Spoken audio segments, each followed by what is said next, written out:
Stuart Webber, your first Norwich City AGM. How did you find it? I enjoyed it, yeah. It was a great night. Great night. Yeah, could have been watching Premier League football, but it was good to be here. You mentioned during the night that you've not really experienced AGMs where there tend to be Q&As with fans afterwards. No, that's the first time, but I think it's a great indictment of what the club does. You know, I think it's really easy to hide, especially when things aren't going great. It's easy having a open forum when you're top of the league and everyone wants to probably put their hand up and praise you or whatever, or if their questions are bad, it's about the sausage roll being too hot or something. But you know, when you're 15th in the league and you've got from the owner all the way down to myself or Daniel or Steve, that's pretty brave, because it's an open forum. People can ask what they want. There's no rules set out that you can't ask this or you can't mention that or whatever. So I think it's pretty brave of the club, but I think it's good because we're on about being open with the supporters. That starts from these type of things, and hopefully the people who were here tonight might not like all the answers, but you're never going to sort of please everybody, but hopefully at least they'll respect that they were as honest as they could be and probably as blunt as they could be.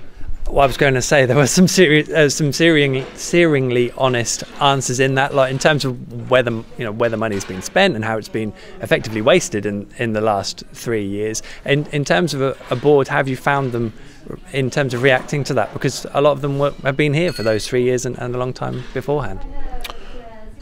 I think they see it because I think the great thing about football is the proof is always in the pudding.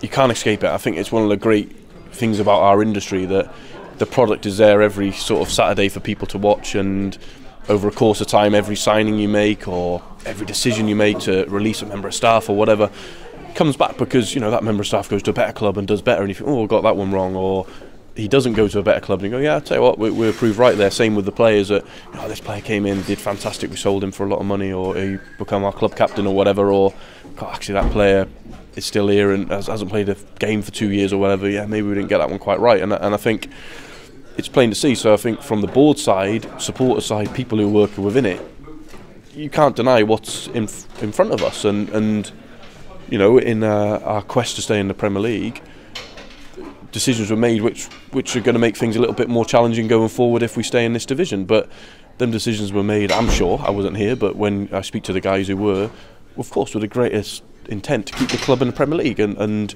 if it works, you're a genius. If it doesn't, you've made mistakes, and again, that's the beauty of football. A penalty shootout, one team scores a winner, and it's like, they've won the playoffs and they're through to the Premier League, and the other team loses. So your team loses what a waste of a season. The team will get promoted, what a dream, and it could be one penalty kick, and it's the same with that. I think the club went for it in that January.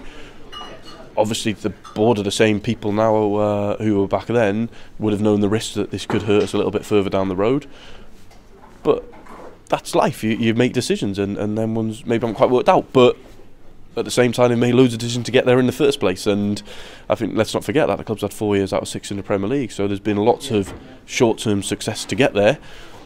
I believe the key, and it's just my deep believings that when we're fortunate enough to get back there, and we will at some point, is at the end of it we have more to show for it, and we show that we've built a whole club, not just for a year, down again, year, down again, year, down again. Because I think, unfortunately, you end up at sort of square one, being not a lot better for it, is my sort of point. You mentioned about the timing and how difficult maybe the last few games have been, and I think that permeated in some of the questions that came through. In terms of those fielded by Daniel, I mean, Daniel kind of agreed with some of the assessments of how the team are playing at the moment. Do you share those feelings in terms of how things have been going in recent weeks as well? Yeah, again, Michael, I think football's pretty simple. We spend our lives watching it as a reporter, as a fan, as somebody who works in club, and you see what's in front of you. If you watch the Barnsley game, no one can dress that up as anything other than not good enough. It doesn't matter who you are, whether you're the captain on the pitch that day, whether you're Daniel, whether it's you reporting on it, whether it's us watching it through our eyes. That wasn't right, so we can't sort of dress that up, and Daniel knows that better than anyone. The players know it better than anyone. We know it better than anyone, that performances like that aren't what we want, and they're ultimately not good enough. But again, we can sort of sit and lick our wounds and sulk about it, or we get back and Daniel gets back on the training pitch the next day and works harder and works harder and works harder, and that's all we can do to turn this dip around, and how quickly it's turned, probably, let's say, from the Arsenal game to this point has been pretty quick, and we've got to work damn hard to make sure we turn it back the other way just as quick as it's turned into a bit of a sour note. But yeah, it's playing now. We weren't good enough against Preston. We weren't good enough on the Barnsley game. That's clear. I think some of the other performances within this run have been pretty good. You know, another day at Bolton, we're 3 up after 10 minutes, and who knows what that ends up. But we lost, and that's football. There's other games where we win 1-0 at Middlesbrough because we score an absolute worldie, where Middlesbrough probably thinking, if we scored a free header, we get a point or whatever.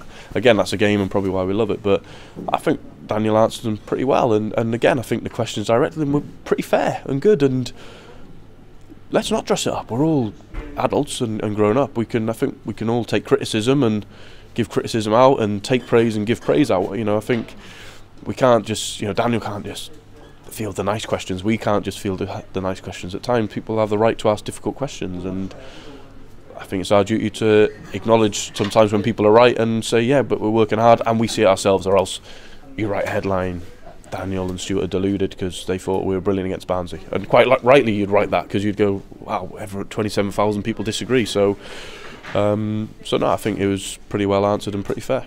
One more. We all know what can happen in the summer if things don't go well and the club don't get promoted. But in terms of January, it's all been kind of spelt out now as well. You don't have to sell anyone, but if you want to buy someone and bring someone in, then you are going to have to sell someone to raise some funds for it. Do you already know what you're going to do in January? No, because it's like selling players. Someone's got to want them, and they've got to want the one that we want to sell, and they've got to pay us the money that we'd want to receive to sell them. So there's so many things.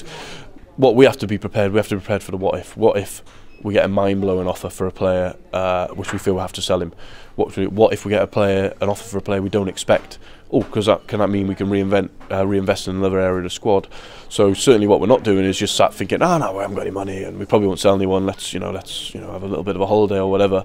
We're preparing to potentially do business, but if you put a gun to my head now and said, will we do any?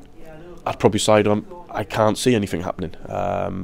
But I've said that before, and then 5 deals happen, and you'll go and Stuart, you lied, and I wouldn't do that. So I think we've always got to be ready for the what if and be prepared. But unless we sell people, we can't bring anyone in. And the fortunate place we're in is we don't have to sell. So we haven't got, no player can hold a gun to our head, or an agent or another club. There's no one there going, we know they have to sell, so let's put a cheeky offer in for a player we don't want to sell. Every player's got a value, of course, and that's every club in the world. So we can never ignore that fact that something could happen. But at least we're not under the pressure of having to make it happen. Stuart, thanks for joining us. Cheers. Pleasure. Thank you.